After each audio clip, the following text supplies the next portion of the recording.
राष्ट्रीय महामार्गावर धावत्या ट्रकने पेट घेतल्याची दुर्घटना घडली आहे। या आगीमुळे ट्रकसह आतमध्ये असलेले बटाटे जळून खाक झाले।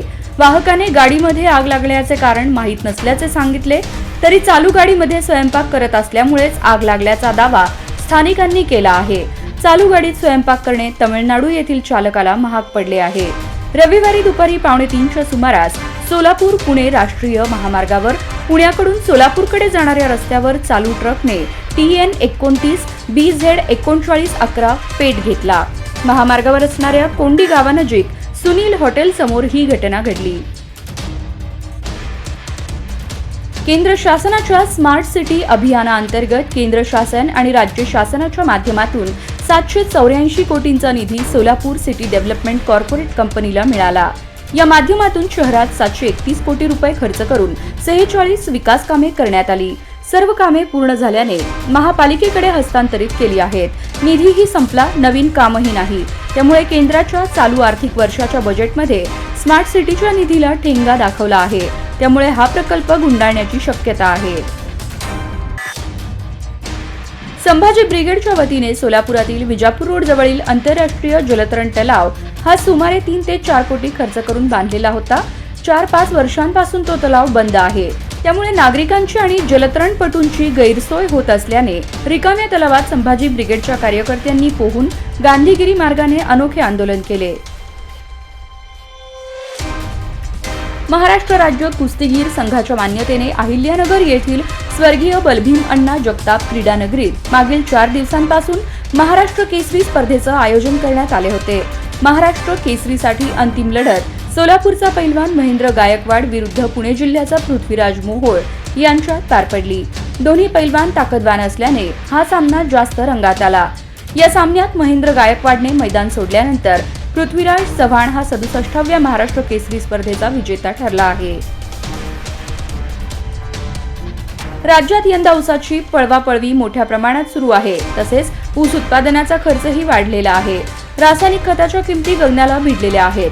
मशागतीच्या किमतीही दुप्पट झाल्या आहेत। त्यामुळे शेतकरी जो कारखाना लवकरात लवकर ऊस तोडून नेईल, 10 दिवसात ऊसाचे बिल देईल, तेही इतरांपेक्षा जास्त दर देईल, त्याला देण्यासाठी आग्रही दिसत आहेत। साखर कारखाना यांनी सरासरी दर पहिल्या महिन्यात 2700 ते 2750 प्रति टन दिला आहे। तालुक्यातील ऊस बाहेर जात आहे लक्षात आल्यानंतर हाच दर 2850 ते 2900 रुपये केलेला आहे। सोलापूर शहर व परिसरात उन्हाचा चटका दिवसेंदिवस वाढू लागला आहे। सोलापूर परिसराच्या कमाल तापमानात गेल्या काही दिवसांपासून सातत्याने वाढ होत आहे। कमाल तापमानाच्या वाढीमुळे दुपारच्या सुमारास उन्हाचा चटका बसू लागला आहे। सोलापूर परिसरातून थंडी आता हळूहळू कमी होऊ लागली आहे। यावर्षी जानेवारीच्या शेवटी व फेब्रुवारीच्या पहिल्या आठवड्यातच सोलापूरच्या तापमानाचा पारा 36°C पार गेला आहे। त्यामुळे अवकाळी पाऊस किंवा गारपीट होऊ शकते असा अंदाज व्यक्त केला जाऊ लागला आहे। सासरकडच्या मंडळींनी संगनमत करून फिर्यादी सपना प्रवीण राठोड वय 24 राहणार महालक्ष्मी निवास गुरुदत्तनगर जुळे सोलापूर यांना वेळोवेळी मारहाण करून शारीरिक व मानसिक त्रास देत आर्थिक छळ केला आहे। तसेच आत्महत्या करून घेण्याची धमकीही दिली आहे। अशा आशयाची फिर्याद सपना राठोड यांनी विजापूर नाका पोलीस ठाण्यात दिली आहे। त्यांच्या फिर्यादीवरून पती प्रवीण राठोड, सासू चांदूबाई राठोड, नणंद सविता पवार, नंडेचा पती देवीदास, धीर गणेश राठोड सर्व राहणार दुधनी अक्कलकोट व कविता पवार राहणार प्रतापनगर तांडा यांच्या विरुद्ध गुन्हा दाखल झाला आहे। मतदारसंघातील करमाळा व कुर्डुवाडी आगारांमधील बसेसची दुरावस्था झालेली आहे। याचा प्रवाशांना नाहक त्रास होत आहे। त्यामुळे करमाळा व कुर्डुवाडी आगारास प्रत्येकी 30 नवीन बसेस देण्यात याव्यात अशी मागणी आमदार नारायण पाटील यांनी परिवहन मंत्री प्रताप सरनाईक यांच्याकडे केली आहे। दोन्ही डेपोमधील बसेस खराब असल्याने प्रवासी, शालेय विद्यार्थ्यांची गैरसोय होत आहे। सन 2023 मध्ये करमाळा आगारामध्ये 76 एवढ्या बसेस होत्या, परंतु सद्यस्थितीत करमाळा आगारात 56 बसेस असून त्यापैकी 50 बसेसमधून प्रवाशांची वाहतूक केली जाते। मोकाट जनावरांमुळे शहरात अपघाताचे प्रमाण वाढत आहे। ही जनावरे ताब्यात घेऊन त्यांचा लिलाव करण्याचा निर्णय महापालिका प्रशासनाने घेतला आहे।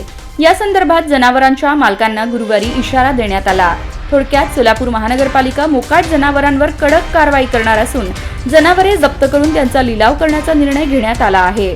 जनावरांच्या मालकांना हा शेवटचा इशारा देण्यात आला आहे. नागपूर मुंबई समृद्धी महामार्गावरील 4 टोलनाक्यावरील सुमारे 200 कर्मचारी मागील 4 दिवसांपासून त्यांच्या विविध मागण्यांसाठी संपावर गेले आहेत. त्यामुळे नाक्यावरील फास्टॅग स्कॅनिंगचे काम थांबले. महामार्गावर टप्पानिहाय टोल आकारणी केली जात आहे.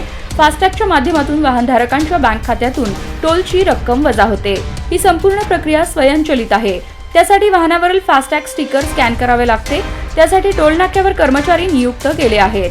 फास्टॅग नसलेल्या वाहनांकडून अधिकचा टोल घेतला जातो. त्यांच्याकडून अधिकचा टोल घेतला जात आहे अशी तक्रार वाहनधारकांची आहे.